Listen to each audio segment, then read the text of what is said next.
But also, I think sometimes in our culture, I'm going to identify us here, just let everybody know that you're watching Women's Spaces. I'm your host, Elaine Holtz, and I have with me a guest by the name of Loveland Reid, who wrote a wonderful book called Touch of Magenta.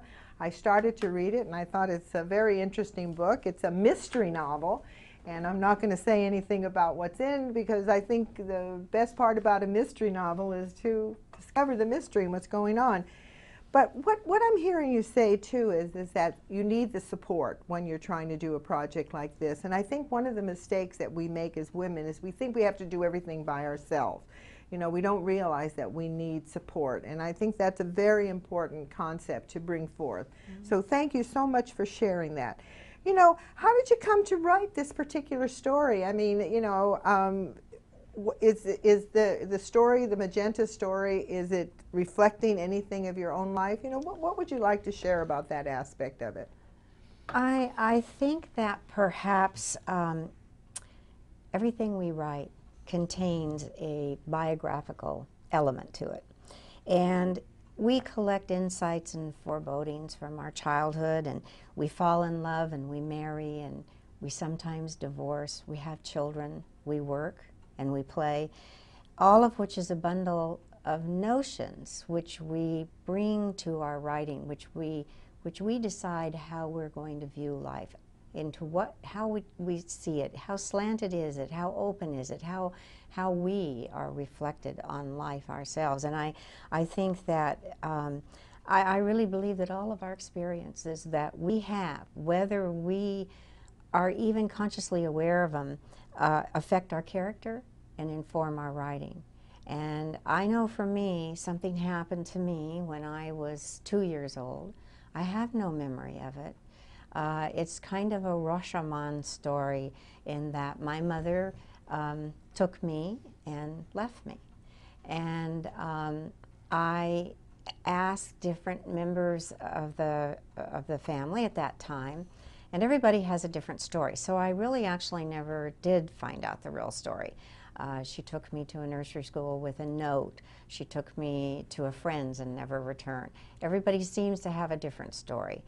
I was very fortunate in that when I was 4, my father married a wonderful woman. I got myself a wonderful sister, and later another brother and sister, and we're very close. I wouldn't have had that. So for me, the glass was half full. But nevertheless, I'm very aware of this whole idea of things that occur in our lives all make up the package of who we are. You know what that reminds me of? I took a seminar one weekend. It was really interesting. And what the seminar was about is you had to plan your own funeral.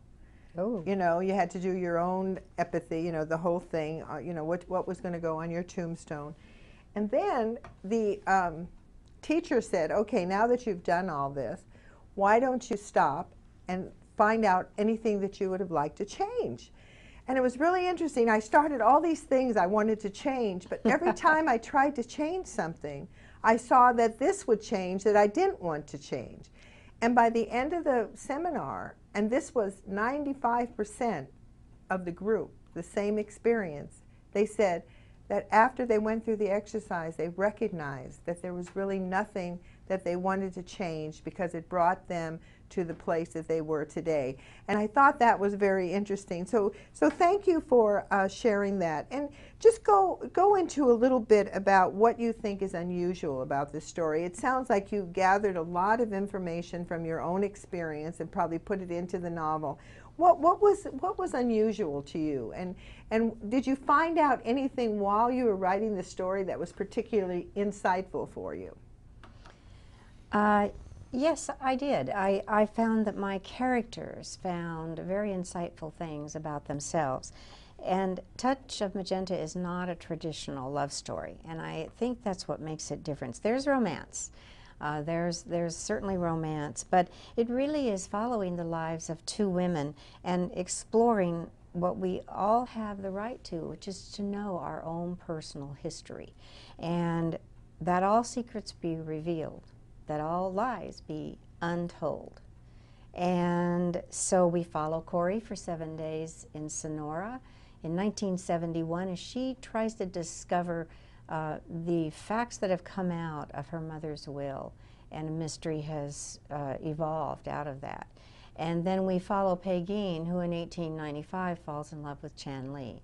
And the passion from that really throws her into a life of vigilance, and what she must do then is to keep a secret to protect her child. So these two stories are working together, and they come closer and closer and closer together, and in the end, something happens. Well, no, it sounds interesting, and again, I can hear you gathering information from your childhood and from all the other things. Well, you know something, I want to congratulate you. I want to congratulate you on completing the work. And you know, when we're in the studio, time goes by so fast, you have no idea. And we're just about at the end of the show. And what I like to do is give my guests an opportunity to look at the camera over here, and anything that you feel is in your heart that you would like to share with my women viewers. I mean, this is Women's Spaces, and you know, hey, you guys, if you want to hear too, I don't stop you from doing that. But anything that you feel is important to share, just be my guest. Look over here at that camera. I would say just do it. If you have a passion for something, you can do it. People say to me, I can't paint, I could never write a book. That is absolutely untrue. You can do anything you have the passion for. All you need to do is want to do it. And if you want to do something, then do it. You will be far rewarded. Well, Linda, I want to thank you so much for being on Women's Spaces. It's been a true delight, and like I said, congratulations on writing the novel. And I know at the end of the show, I'm going to flash your website and some different places that you are appearing, and also I will get some information out there on the Redwood Writers Group. So thank you once again. Thank you. And to my viewers, you've been watching Women's Spaces, and like I said, this is your host, Elaine Holtz. And you know, like I do at the end of every show, I try to encourage my women viewers to get off your duff and do something for peace. You know, there's a very interesting show that I saw last week on the Bill Moyer show, and it was about the women of Liberia. I recommend that all my women viewers go onto the Bill Moyer site and look for that show. It's called The Women of Liberia. I think that you will really get some insight into what women can do if they really put their minds to it. And the very least we can do, you know, we can pick up that pen and we can write a letter to our congressmen, our senators, our local representatives, the President of the United States himself, and ask them one question. Is it good for the children? And when I say that, I mean when they're writing a bill or they're doing anything that has to do with legislation, before they vote or before they write it, they ask that basic question, is it good for the children? And if it's not good for the children, you know what my suggestion is, let's not do it. Because when you ask that question, that means you're saying and asking, is it good for the future?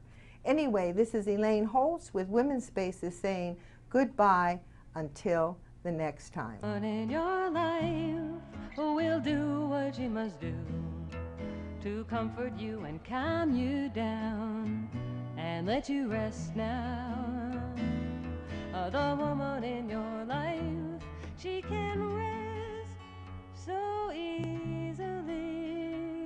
She knows everything you do because the woman in your life is you. The woman in your life knows simply what is true. She knows a simple way to touch to make you whole.